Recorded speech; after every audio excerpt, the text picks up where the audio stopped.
อีกหนึ่งสาเหตุเด้อพี่น้องเด้อสิพามาให้เบิ่งเด้อรถคันนี้แหละลูกค้าไปเปลี่ยนกระเจมาใหม่นี่ใหม่ๆเลยนี่เปลี่ยนกระเจมาใหม่แหละต่อมาแหละไพเบิร์ดสตาร์ทบ่ติดเนาะก็คือมันบ่สากเนาะ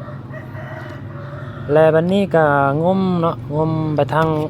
สันนิษฐานว่าแผ่นทรงแผ่นสากแล้วก็ว่าอันโคตรลวดแต่ว่ามื้อนี้ข่อยมาเจอสาเหตุเนาะก็คือกระแจเทียมมันบ่สากเนาะบ่สากไฟเนาะ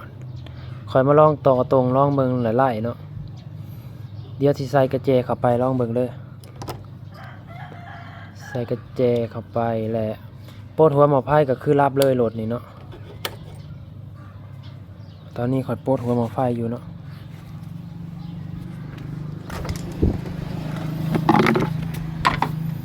เดี๋ยวใส่ก่อน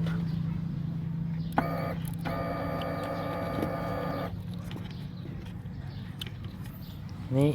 ติดสตาร์ทติดแล้วปลด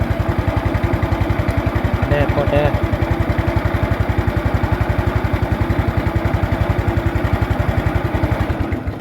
นี่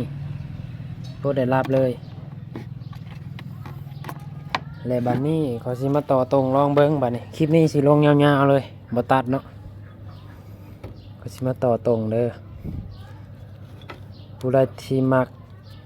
ของถูกเนาะกระเจเทียมโอ้ถอดยากเทวะถ้าไปห้างอื่นเขาก็สิว่าเปลี่ยนโคดดอกโคดดวดแหละก็อาจสิบ่จบเนาะถ้าบ่เช็คดีๆเนาะก็สิเสียเงินเพิ่มขึ้นวิธีต่อตรงก็คือต่อแบบนี้แล้วก็ใส่ตัวลุมนี่เนาะใส่ต่อซ้ำนี่ก็ได้เนาะเพราะว่าตัวนี้เป็นสายตามันโอเคเดี๋ยวสิมาติดแบบนี้ใส่หม้อไฟเข้าไป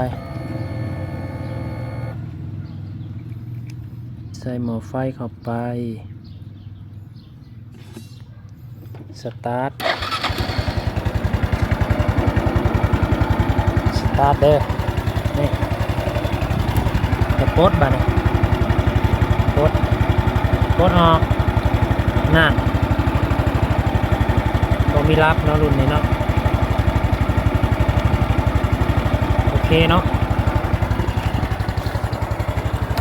กระเจตัวนี้ถอดออกแล้วนี่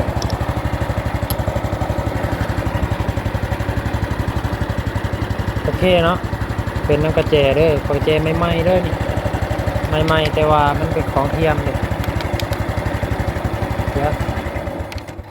นี่ถอดออกก็คือรับโอเค